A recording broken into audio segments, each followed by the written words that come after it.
Hello guys, तर कालच्या ब्लॉगमध्ये आपण बघितलं होतं की आम्ही दोघी बहिणी गेलो होतो पुलगावच्या न्यू कॅफेमध्ये।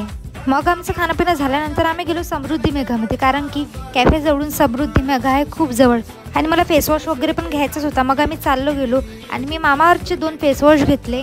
त्यानंतर जरासं सामान वगैरे बघितलं, पण काही घ्यायचं होतच नाही कारण की फेसवॉशच घ्यायचं होतं। मग फेसवॉश घेऊन झालं होतं ना, आणि मी ओपलचं न्यूवालं बॉडी लोशन पण घेऊन घेतलं होतं, कारण की आता हिवाळा आला आहे ना, तर बॉडी लोशन तर पाहिजेच। त्यानंतर खूप सामान बघितलं, पण काही आवडलं नाही आणि लवकरात लवकर घरी पण जायचं होतं, कारण की घरून येत होता कॉल।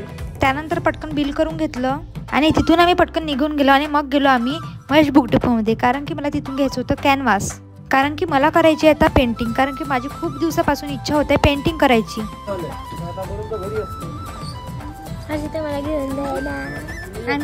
त्यानंतर सामान घेऊन झालं बरोबर आम्ही ऑटोत बसलो आणि निघालो घराकडे। चला भेटूया नेक्स्ट व्लॉगमध्ये। आपल्या चॅनलला फॉलो आणि सबस्क्राईब करा। Bye bye.